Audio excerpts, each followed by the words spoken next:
So Leafy's return was different, almost as if he's showing more of himself than he did prior. Now this might be biased because I never was a fan of him till now. Hell, I even hated his old videos. But after his recent uploads, there's something different about him. Something I can only say is real. In the golden days of commentary, most considered Leafy at the time to be an obnoxious, toxic menace that came here to bully people and make money. I mean, it seems fair that he uses the opportunity to do that, either that or sling burgers in a crappy joint. And if he didn't commit to what he was already doing, he would have had a downturn in viewers. Then one day he vanished. For 2 years, people speculated on what he was doing. Many people were trying to see why he left YouTube, and to be honest, this idea even itself began to fade. Everyone began to move on. Attitudes were changing. Twitch becoming a prevalent social media platform, funded and orchestrated by the god himself. YouTube becoming even more explosive, shown by the insane blow-up of the channel Mr. Beast. And in this time, many leaves occurred, both from the monetization apocalypse and just time passing by. I'd like to say that during this 2-long-year hiatus from Leafy, a lot of YouTubers' flower status, white knight outlook, started to crumble. iDubbbz's girlfriend making a OnlyFans, which you would only do to make money, and it's kinda obvious. Gabby Hanna getting upset because her music's not doing well, and I mean all you have to do is advertise it, otherwise your music just sucks. A bunch of gamers got sexual harassment allegation stories, and like all I can say is, defend yourself because just taking it in the rectum doesn't feel too good. Especially when everyone suggests to go see a therapist, like shut the hell up. A game developer becomes a meme by doing nothing, and to be honest, like, that's pretty funny. And just a bunch of random stuff that happens within the normal everyday internet sphere. Then one day, speculation started running about Leafy's return. I'd like to say that H3H3 was the trigger for him to return, or at least his merch. But besides that, he returned with a couple of videos, mostly making fun of people or putting them out of context. For a while I didn't watch them because I thought it's just Leafy being his old self again. But after watching the content, the style of videos just felt different and unique. He said less words. He used, or in cooler terms, stole content from others for his own benefits. He made the videos much more comedic, to be honest. And most of all, he really knew that most YouTube, Twitch drama didn't really matter. Now this is where I praise his recent uploads, because just this week he really put it bluntly what everything was really about. So for those who aren't educated in what Leafy was doing before, he essentially was playing stocks during that time. Now if you're somebody who does stocks and is successful at it, you know that a lot of research and knowledge is needed just to be confident when purchasing stocks. There are many financial books about how to do stocks, and with the internet, many entrepreneurs will put out their stock picks and have reasons on why they did it. If you're someone who is interested in stocks, or generally becoming financially knowledgeable, I recommend reading Rich Dad Poor Dad. I'm going off course a little, but I don't really care. So let's go back to Leafy's videos and why I praise them, starting with, I guess I'm back or something. Dude, J-Station must be stopped. It's like, why? So this isn't an analysis, essay-based channel, so I'm just going to sum up what he talks about in this video.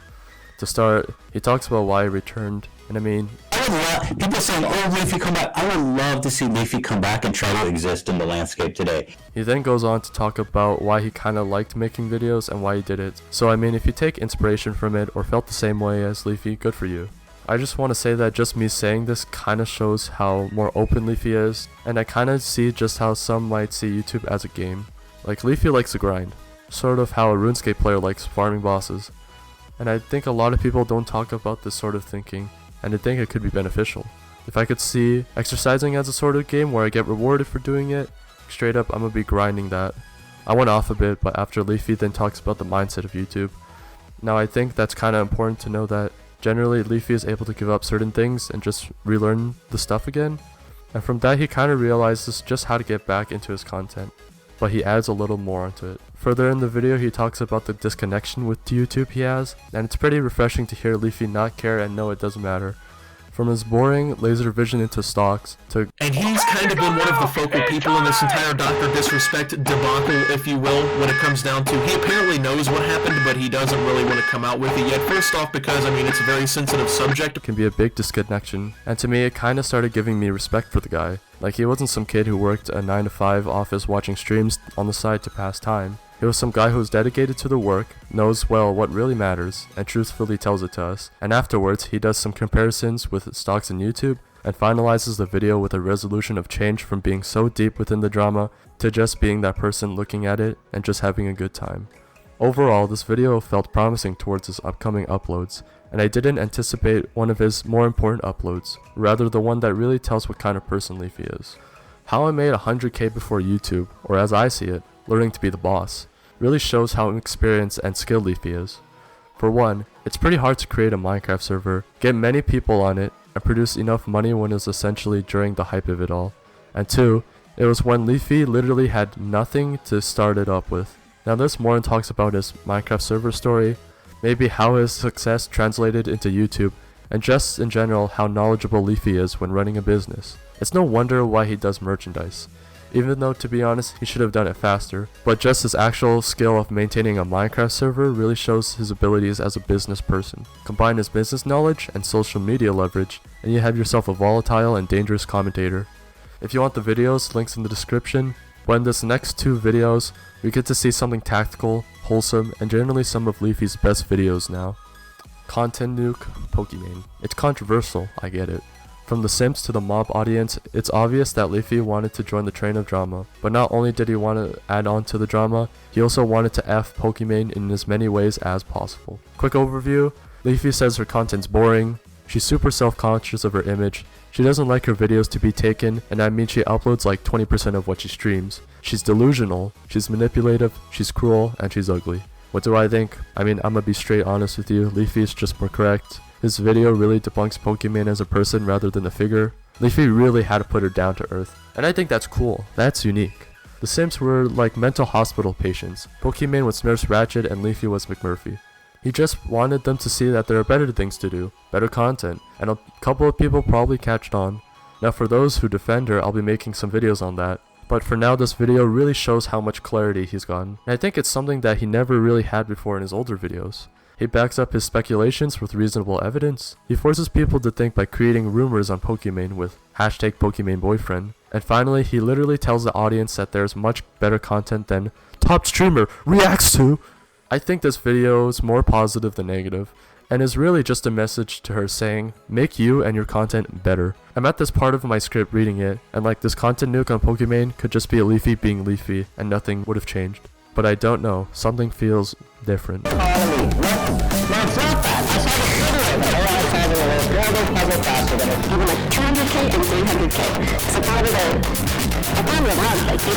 Content Fallout Pokimane. I think this video grails a new style of YouTubing for Leafy. In fact, I think this video itself is innovating towards the commentary community. He starts us off with how explosive everything got with his content nuke. A lot of people taking up sides, a lot of mob rule had occurred on him.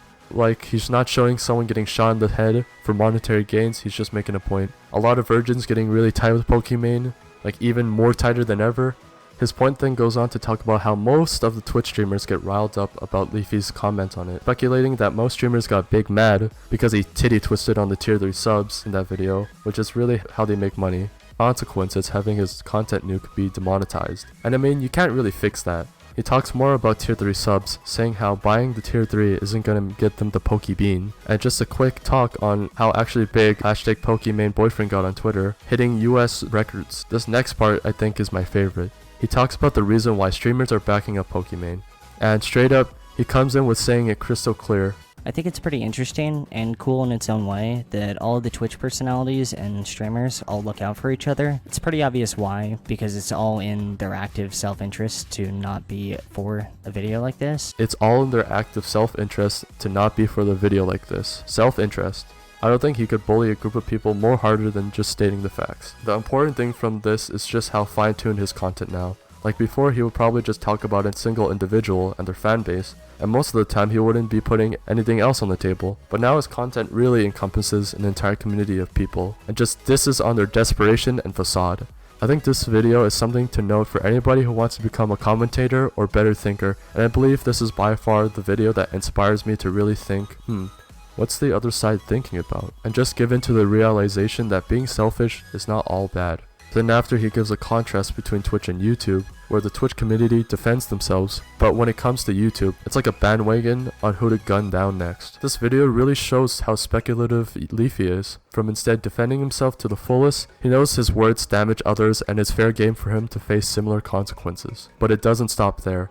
Like here, YouTubers say shit like this, but the only reason he's saying it is because he knows the majority of his fan base will side with him. If the majority of his fan base was against him, he would not be this brave. I mean, I was saying that in reaction to what she was saying, but, you know, fair enough. It really wasn't that brave of a statement. So, I think I'm going to give a different statement. And that statement is don't donate to Twitch streamers. Not a single one. Don't donate to any of them. Put your money into a Roth IRA. Buy large cap index funds. Put a little bit of money into bonds. And on top of that, be sure to buy products. he really does defy expectations and is willing to risk it. This sort of risk wouldn't be done by 99% of social media influencers. And I think this statement is really giving the new mold that Leafy is coming to have. Pretty much he's full unhinged at this point, and this type of individual feels more respectable, in a way that although his words both hurt, they also speak the truth. Most people that donate to these streamers don't even have a salary sufficient to donate. Hell, these type of peoples are so into their emotions that it backfires on them. They could be living off of welfare, doing a bum-ass job, and saying how this entertainer keeps them going. People like these get so deep into these celebrities that they themselves get stuck in this fabricated relationship they can't maintain but yet still do, to give evidence that even without donations they could be doing well. Here's a Pokimane clip. Do you wake up every morning and there's like 50 offers for you to pick and choose from? You're like, I want to make 5,000 here. Like, is that how this works? So it's definitely updated daily, or as the deals roll in, or as the opportunities roll in. Other than that, what he said is probably a better outcome than sending cash to some stranger you're probably never going to see. If you're a 9-to-5 worker wanting to get out of a hellhole that you're in while sustaining your next generation, a Roth IRA, large cap index fund, and some money in bonds will do you as an individual much better than the majority of people. If you're really wanting to support somebody, at least buy physical products from them. At least you'll get something out of it instead of acquiring random emotes or a week in advance of upcoming uploads. Like, at that point your money could be better spent towards watching Netflix. But there are cases where if I was financially good and in a position to donate, I would donate to people that create content I feel is underappreciated, like Political Juice. Other than him running about his merch, and I mean, if you buy it, you buy it, he leaves us with a tangent on luck and a quote saying, take what you have, but respect the fact that you have it. And that to me is just something wholesome and something that probably most people should think about if they watch the video. Many people don't take the opportunities that are created just from going through life, and that Leafy just wanted to appreciate his audience by taking the opportunity to be able to tell us about the importance of luck and using the tools life offers. The video ends on a happy note. He sends out an H3H3 video to his audience, and it goes silent from there. To conclude, Leafy has changed. He's a new Leaf and feels like he's more bolder and expressive than ever. Maybe he didn't change and that his entire video was just me talking about how I like Leafy now, but with his more transparency within his videos, more relaxed tone, his reasonable arguments, and his ability to be more risky and just telling his audience to think and look out for themselves, especially during a time of crisis, is something that only a small portion of people can appreciate. To end it off, what Leafy is to me, some irrelevant guy that makes these small YouTube videos in hopes of hitting it big, Leafy is like a tree. He takes the wind of hate and blocks it for us small YouTubers to flourish, and because of that I'm taking as much of that opportunity I can to eventually get big and become an influencer, just like Leafy. I hope you enjoyed this video. I'm going into some deep controversy, but if you like this, a subscribe or like or a comment would just notify at least somebody appreciates the content I spend hours to produce. Considering that my highest viewed video is about J-Station, I'm thinking this video is going to make 5 or 10 views. I'm also thinking it's going to take 5 to 10 hours to edit this.